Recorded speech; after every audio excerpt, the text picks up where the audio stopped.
jalan. Kami bangun power dari dalam. Riset presisi kualitas setiap part punya kelas. No kelas tajam karakternya. Bore api tenaga nyata. Bukan Om Tommy, tadi ada yang nanya, untuk headbeat untuk series KOJ udah ada tuh? KOJ itu sedang digambar. Jadi estimasi itu bulan Mei. Nanti yang kalau yang beat karbu, beat efek kan itu universal, itu kira-kira pertengahan bulan Maret. Yang KOJ itu di bulan Mei, yang Mio itu di bulan Mei juga.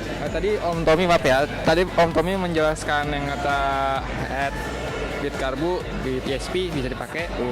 Apa mesti kalau kita kan suka pakai knock and lift tinggi, per pakai per racing atau dari BRT itu apa harus dicoak lagi pinggiran sekarang udah batangnya? Udah enggak? Udah aman. Semuanya aman. Udah karena udah didesain. Masalah-masalah yang head standar itu kita udah selesaikan. Terus ada lagi tadi yang nanya masalah per dari BRT sering patah itu apa dari kesalahan barangnya atau salah pemasangan?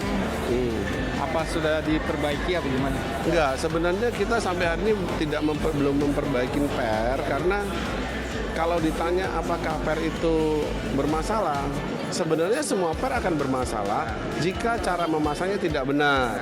Nah, yang perlu diketahui adalah waktu memasang disesuaikan dengan lift cam-nya, sisakanlah jarak mainnya 1,5 mili minimum, pasti nggak putus. Kalau 1 mili pasti putus. Per-nya mau apapun pasti putus. Floating ya, Om? Bukan floating. Jadi teman-teman ini kan begini. Noken As bikin, oke, krok bubut. Nah, itu pasti membutuhkan per yang keras. Kalau enggak, dia floating. Nah, waktu dikasih pakai per BRT kok lembek. Padahal per BRT itu progresif. Waktu dipasang lembek, ditekan keras.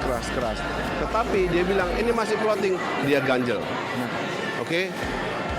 Masih floating, ganjel lagi. Nah, dia nggak pernah ngukur sisanya sampai berapa.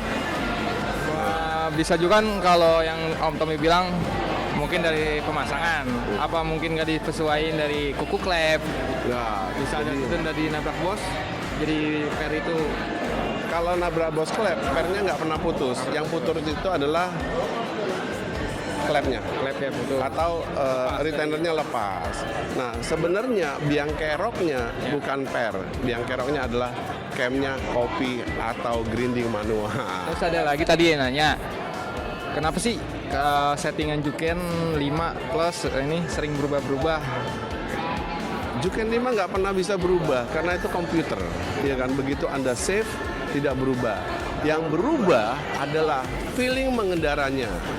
Feeling mengendaranya itu apa? Misalnya nyetingnya di Jakarta, dibawa ke puncak, kok jadi berebet, kebasahan.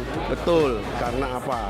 Mungkin teman-teman tidak mengaktifkan namanya fitur autokoreksi.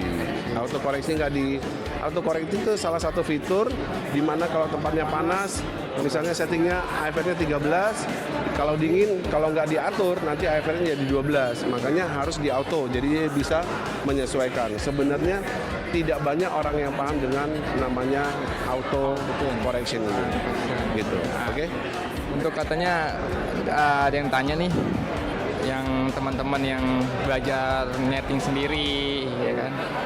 Itu settingannya itu di full correction atau base map? Selalu yang baiknya gitu.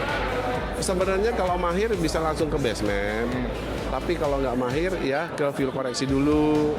Nah, habis full koreksi. Nah, ingat teman-teman ini belajar sendiri, nggak pernah ikut training. Yang disetting kan adalah TPS 100. Ya kan, TPS 100. Bagaimana TPS 80, 90 dan 100-nya itu ada fitur namanya auto mapping. Kalau AFR TPS 100-nya itu udah benar, maka sebenarnya mekanik itu tidak usah mengisi yang lain dengan mengaktifkan auto mapping. Ini memang tidak dipublish keluar kalau tidak ikut training. Benar. Gitu.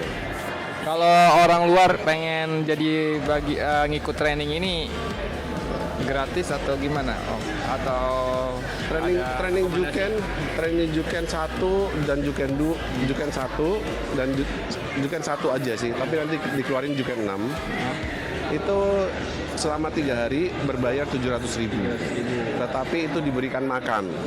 Diberikan makan selama training berlangsung. Tapi kalau penginapan nyari sendiri. Gitu. Nah, untuk ini kan ada Juken CPT ya, Om.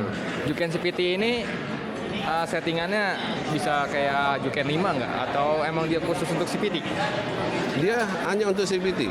Jadi memang ada softwarenya dan ada trainingnya sendiri. Nah, berarti kalau kayak gitu dia ini nempelnya di mana, Om? Saya nanya. Ini kan ECU nih, ini kan cuma Loh, kalau motor NMAX dan Aerox Turbo itu ECU untuk mesin itu sendiri, berbeda ya. ECU untuk CVT emang sendiri, jadi berbeda. Jadi sangkanya yang belum pernah ini satu ECU. Oh enggak, dia berbeda. Ya meskipun ada merek tetangga bilang, oh gua bisa nyeting CVT-nya dari ECU-nya, tetap yang dia hanya memberikan informasi ke ECU CVT-nya supaya berubah. Nah tetapi Anda bayangkan beli ECU merek tetangga itu harganya 6,5 juta. Sedangkan ini kalau mau nyeting ECU-nya ya tinggal 1,5 juta aja CVT-nya doang. Gitu. Pokoknya BRT harga bersahabat ya, Om Tommy ya. Juken 6 aja bocorannya 2 jutaan sampai 2,3. 2,3. Oke. Oke, ya Pak. Ya. Terima kasih ya Pak. Nah nanti kalau ini nanya lagi.